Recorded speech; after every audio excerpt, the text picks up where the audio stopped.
Streaming now, this is the Wood TV Live Desk. And good morning, everyone. Phil Konarski here with the Wood TV Live Desk, once again reporting live from the JW Marriott in downtown Grand Rapids for the 2023 West Michigan CEO Summit. And joining us right now is Jeremiah Gracia. He is the director of the Grand Rapids Economic Development. Jeremiah, thank you so much for being here today. Phil, thank you for having me. I appreciate it. Yeah, hello to everyone on air. Yeah, exactly. No, we were very glad to set this up and get the chance to really talk to you and hear from you at the summit. How's the summit going so far for you? It's been great. It's we started off this morning with that opening session and those panel discussions as they talked about their individual life lessons and through resiliency, and really insightful messages. They were very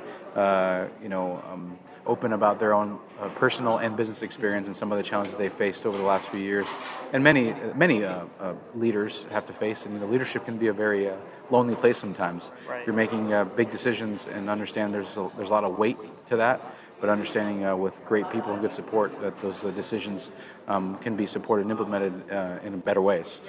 Right. Now, can you kind of go a little bit more in depth on your role specifically as the Director of Economic Development for the City of Grand Rapids? Yeah, so as a Director of Economic Development, we're responsible for all business retention, helping those who are here grow, expansion, and then business attraction.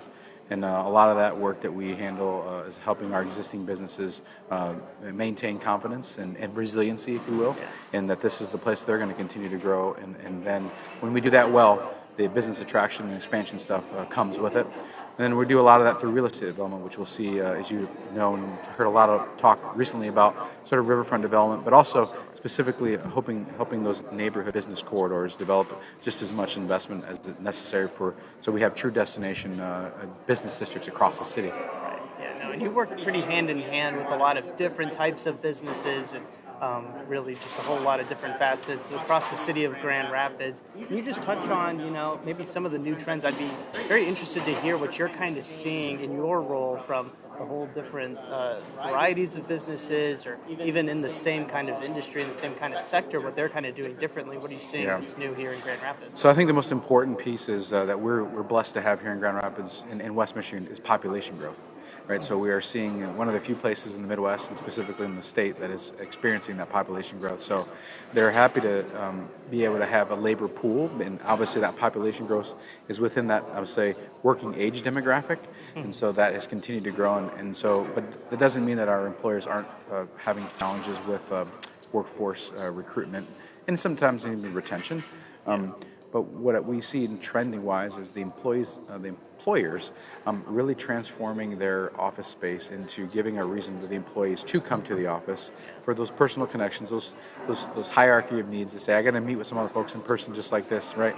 And also the lifestyle amenities that they experience. So things that they get to do on their morning breaks, or take walking meetings, or lunch meetings, and then staying after work, downtown amenities. So things like Rosa Parks Circle, things like the riverfront, the parks, trails.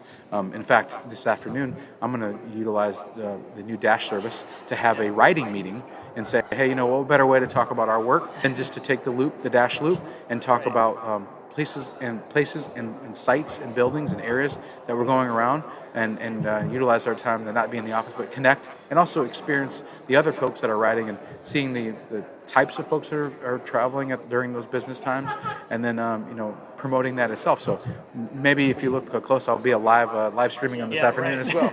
All right. Yeah, but lifestyle amenities are really, really important for attracting workforce, for sure. Right, yeah, no, absolutely. And kind of just wrapping up, Jeremiah, thank you again for stopping by the live desk. Thanks for having me. The theme of today's summit, of course, is resiliency, creating resiliency in business. And we'd love to just kind of hear your perspective.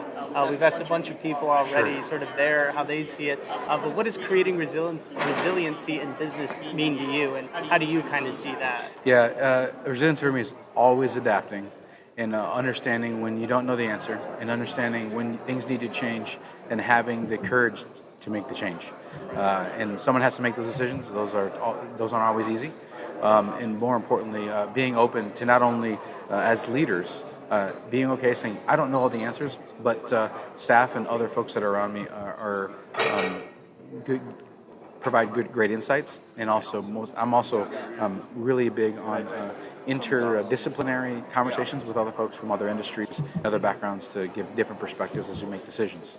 All right, absolutely. No, that sounds great. Yeah. All right, Jeremiah, again, thank you so much for stopping by the live desk. We're going to let you go and enjoy lunch and the rest of the Yes, summit. sir. As it Yeah, starts a to lot of wrap up. activity behind me, but it's lunchtime. But thank you very much for this, and I look forward to doing it again. Of course, absolutely. Thanks, Phil. All right, Take you have care. a good one. Thank you. And I hope everybody else who tuned into this latest edition of the Wood TV Live Desk has a great rest of their day.